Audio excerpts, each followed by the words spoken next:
Hi and welcome to SCW here on YouTube.com. Thank you for choosing the channel and choosing the video. Please subscribe right now. Leave any comments in the comment section. Please like and share the video as well. Rebellion review for 2021. A little bit later than I planned to drop this review. Unfortunately, life has got in the way just a little bit this last week or so. But I'm giving you the review for you here and now. And also going to look slightly forward towards the end of the video where I think the direction could be going for Impact Wrestling after this. So you can use the chapters feature as well to go to your favourite part of the show, or also to see what my thoughts are later in the video. But without further ado, let's get straight in with the Rebellion Review 2021, where Kenny Omega becomes the Impact World Champion. And we kicked off the show with actually what was my favourite match of the night. What a great way to start off the show with this triple threat match we had for the X Division Championship. Ace Austin, the champion, defending against TJP and Josh Alexander.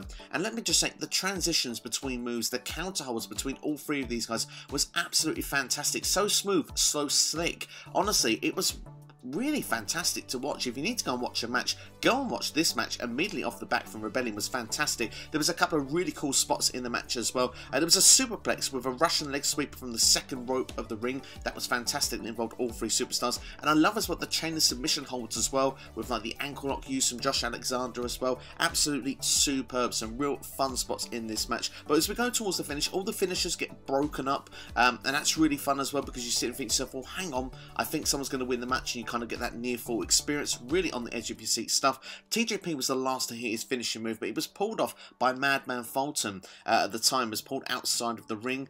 From this onwards, we see Josh Alexander hitting a double underarm hook pile driver, if you want a J Driller from Ring of Honor fans there, on Ace Austin, and actually managed to get the pinfall 1-2-3, and your brand new X Division champion. I didn't see this happening just yet, but I must say I'm so pleased to see it happen. Josh Alexander is a phenomenal athlete.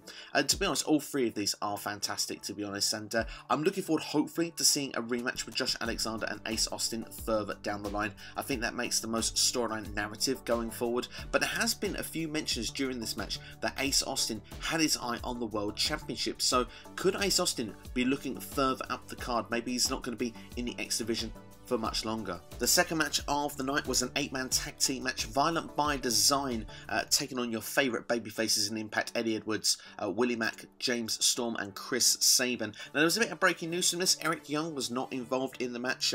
He was injured, apparently a torn ACL was what I've heard. If so, it's a really bad break for Eric Young, really sad to see, but he was still in attendance and there was going to be a replacement, and he said to this person that they were not ready for Violent by Design, but they could make a real statement tonight.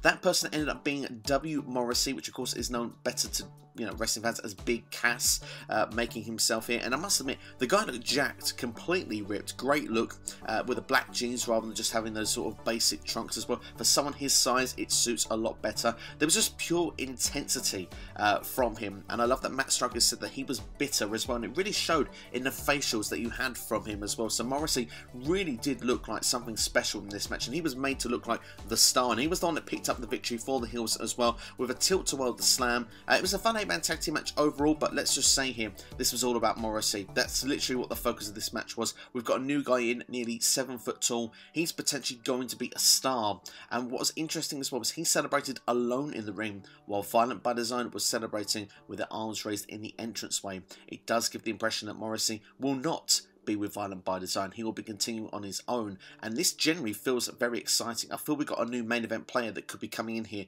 to Impact Wrestling. So yes, this ticked a lot of the boxes purely from the surprise element of it, and the fact as well that yeah, Morrissey, like I say, he's looking good here, and if he can fulfill that potential and actually get that redemption he's looking for from what happened earlier in his career, I really think we could have a start in the making here. So yeah, big ticks for this. I'm really pleased to see W. Morrissey in Impact Wrestling.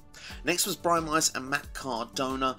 This was okay. I must admit, I quite enjoyed the storytelling of this match. A lot of reference was made to a 2016 injury that Matt Cardona had, of course, with his leg injury time, which I think was an ACL injury also, which actually put him on the shelf for a very, very long time. This played into the match where Cardona was injured towards the end, but of course, Brian Myers wasn't having any of it. Still pulled Cardona off the mat to hit the roster cut lariat clothesline, and of course, that got the 1-2-3. So Brian Myers picking up the victory. Does it make Matt Cardona the Marty Jannetty of these two? I don't know, perhaps it does, but I do think that what I will say is that perhaps this story isn't quite finished yet, and I like the way that this story was put together. Great job, guys, all around, and I must admit, it was better than what I was expecting, because I wasn't as invested in this match as I thought I could be. I wanted to see more of their friendship previously, but of course, a lot of that has been spent in other companies. Perhaps they haven't had the rights to do that, but still, I do think that this was good all around.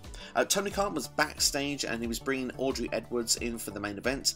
Scott D'Amore said that the referee was actually covered. Brian Hebner was going to be the official, but Tony Khan took exception to that. He said that Hebner's known for making controversial decisions in the past, like that play there, and Scott actually makes then both referees available for the main event. So yeah, no complaints all around there.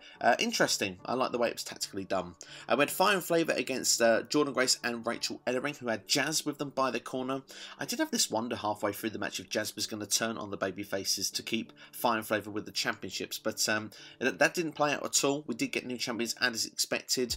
Grace and Ellering getting the pin over Kiera Hogan, almost like a suplex position, and then sort of almost kind of flipped Kiera onto the mat like almost like a powerbomb style way. But yeah, it was quite fun to watch this. New champions was the weakest match in the first half of the show, but still, yeah, it's good to see new champions. I mean, you know, Grace and I think Ellering will be good champions. They suit together as a tag team. Fire and Flavor, something wasn't quite connecting this division. Did see something to freshen it up. Hopefully that will be the thing that does that. Next was the last man standing match with Trey Miguel against Sami Callihan. This went all around the ringside area. Sami, punishing Trey with some cool looking spots, like a wrench was actually put in Trey's mouth. That looked quite gruesome, to be honest. And there was a slam on the legs of an upside down table in the ring, which was another brutal looking spot as well onto Trey Miguel. Sami did look to get creative, going for a win with a pile driver on Trey onto the steps, and then trying to put the steps on top of him and standing on the steps for the win. But Trey had managed to get under the ring, which was quite fun, and then Trey actually managed to obviously get from under the ring onto the ring apron, beating the 10 count. As Sami turned around, he actually then was put with a cutter off of the steps to go through a table that was set out on the outside of the ring, and then Trey actually managing to get up before the count of 10, therefore picking up the victory. And this made total sense. I mean, of course, Sami brutalising Trey Miguel. Does Trey have the passion? Has he got it in him? He showed he did, because he managed to get up and pick up the victory. This was a much needed win for Trey Miguel. This was perfectly executed on pay-per-view. I really enjoyed this match. I thought it was decent. We then had Rich Swann hyping up the main event. He said that he wasn't going to let the fans down. He wasn't going to let Impact down. He wasn't going to let the locker room down. He was hyped up, you could say. It was his house. There was going to be no mind games that were going to stop him winning all the gold, and Don Callis was no longer in his head. But it was the biggest match of his career, but he also argued it was the biggest match of Kenny Omega's career.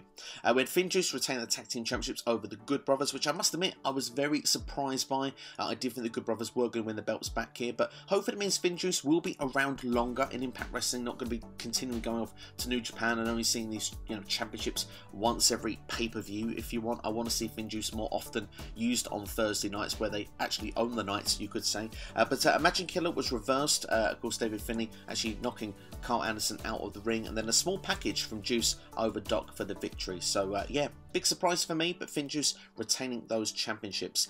Don Callis then had his 2 cents afterwards. He said that vision without hallucination is history without execution. I really like that line. I thought it was really cool. And Callis also taking credit for putting all this vision together. He said that yes, he may be out of Swan's head, but now that means he can focus on the greatest wrestler, Kenny Omega. In other words, the plan has worked perfectly. We then had the Knockouts Championship with Deonna Purrazzo defeating Tenille Dashwood. I really enjoyed this match, and I think it was a really decent technical match between these ladies. Dashwood actually looked like she was going to win the match a couple of occasions, with the second time obviously hitting what I think is like an influencer kick she has. It's sort of like almost like a claymore while someone's actually sitting on the mat. And it looked like she was going to pick up the win, but Kimberly and Susan, they were ringside, so they actually were helping Deonna Purrazzo. Caleb was there with a K, but of course he was taken out by the other 2 ladies. At this point then, it felt that Deonna Purrazzo would get back into the match and she would win with the Queen's Gambit, which I think is a really cool new finishing move they're given for Deonna Purrazzo. I think it's really well executed, and I think we can see a lot more W's coming for Deonna Purrazzo in the very near future. But of course that wasn't it after that. The Hills did attack Tenille Dashwood after the match, and of course there was a save made, a return to Impact Wrestling. Taylor Wilde there to make the save, and of course the heels going away from the ring. Could we eventually be getting Taylor Wilde against Deonna Purrazzo? I feel that seems like it could be a direction there that could be going to the next pay-per-view, which of course they actually mentioned perhaps Under Siege is going to be the next one. We've got Against All Odds making a return in June, and of course a Slammiversary coming in July, where of course some faces, of course everything it changes again. Samoa Joe was pictured there. Is he coming back to Impact? Of course Okada was actually pictured on this as well, and we did also see the likes of Chelsea Green also. So a number of faces there on there. Let's see who's going to turn up in Impact Wrestling and Slammiversary. It's interesting that they're going to look to do this once again, of course, with the number of releases from WWE. It worked so well last year, and it did work really well for this channel as well, giving me a chance to be very creative with videos, and I'm going to look to try and be that creative once again. But yeah, Taylor Wilde, just to mention that one more time, former Knockouts Tag Team Champion. I reckon she will be going against Deonna Purrazzo in the very near future. Let's go for that main event, shall we then? Kenny Omega, of course, becoming the Impact Champion, of course, retaining as well the AEW Championship, having all the gold, the belt collector.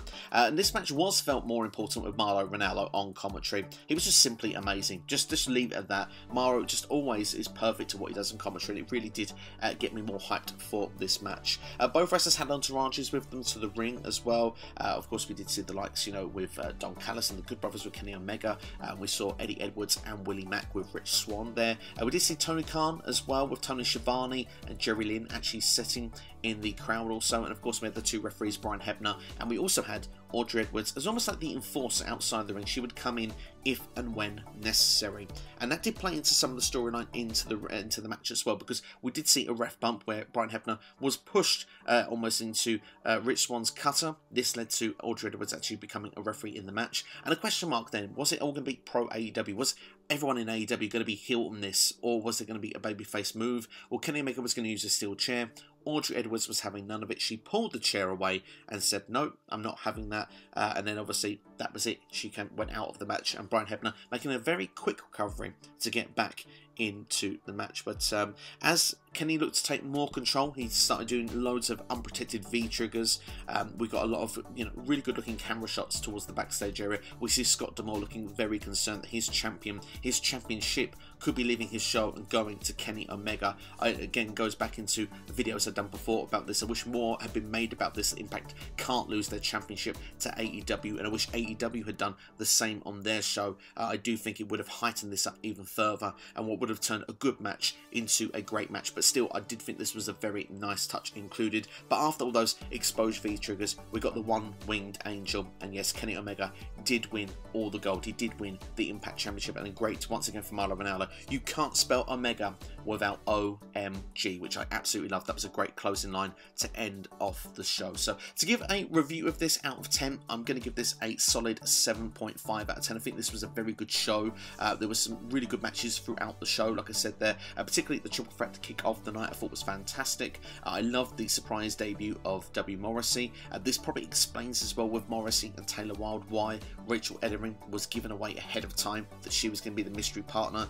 Perhaps it would have been too many mysteries in one night, so I think that's a nice touch that's been done there as well. The last man standing match I thought was fantastic, and the main event was good. I do think it could have been better had it been built better, but it still felt important and special. And now we have the excitement of going the fallout of Slammiversary as well. But let's look at the roster first, shall we? And Kenny Omega, now he's the Impact Champion. He needs to be there each and every week, and it needs to feel important that Kenny Omega is going to be there. I think from an Impact perspective, it will be good. It should hopefully boost the numbers on Access TV each and every week, but Dynamite needs to make a point of this as well. It needs to be a point of both shows arguably working together, that Kenny Omega will be on Impact as their world champion. Don Callis can make words of it each and every week on Dynamite. I don't see why it can't be done. Callis is there each and every week, who is an Impact executive. It should make a lot of sense to just name drop it, even if you're not going to make a big advertisement about it, because there has been news going around this week apparently that both companies have actually made each other pay for the advertisements they've been making for each show. So it's not actually a joke when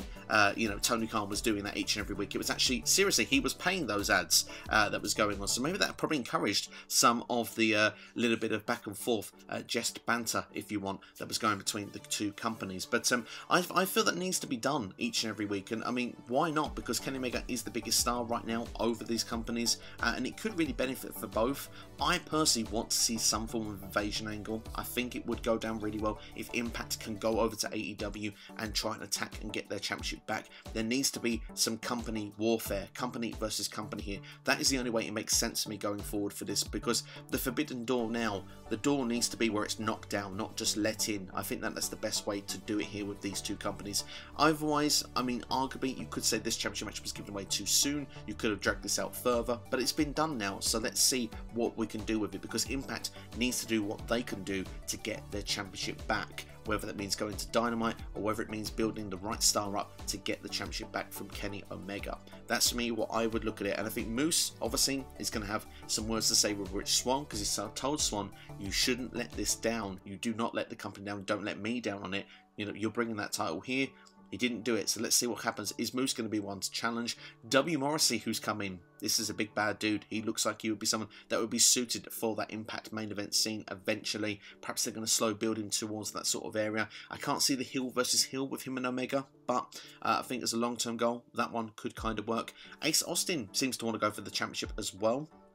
Interesting, now he's lost the X Division Championship. Will he be given that opportunity, or will we see the traditional workhorses of Impact Wrestling, the likes of an Eddie Edwards, if you want, going for the championship instead, or a James Storm, someone that's been there, an original from back in day one, to go for that championship? So there's lots of options of what you can do next going here. I think Moose is perhaps the most popular, most likely option, so I think that would probably be the one that we could see for Under Siege. Also, let's just talk about Slammiversary very quickly. I will be doing lots of videos on the channel on the build to Slammiversary. I will be doing the same again. Which release superstars do I think will be turning up? We'll see how that's going to play as we go towards. Do I see Samoa Joe coming in? I'm going to answer that one for you now. I hope so. I really do. I think it'd be great for Impact fans if Samoa Joe was to return home. You know, we spent a lot of his career. Of course, arguably AEW could be the place he could go to, but I really hope it's Impact Wrestling, because Joe would be the perfect babyface and would be the perfect person to take that championship from Kenny Omega, in my opinion. Right now, on the Impact roster, as much as I said there's some great matches there, I actually don't see anyone taking the belt from Omega, so I would like to see Joe come in on night one and actually, you know, challenge Kenny Omega to then sort of get the championship from there afterwards. Maybe Bound for Glory will be the place that Kenny Omega drops that championship. But that's all from me anyway. That's my thoughts here on Rebellion. Let me know your thoughts in the comments below. I will be back with a live Q&A this evening, so please come and join me for that and drop some questions in. And of course, I will not be alone as well, so there'll be a special guest with me, so keep an eye out for that. And yeah, like I say, have yourselves a great day. A bit later than planned, but it's here for you now. This is Impact Rebellion review for you here on SCW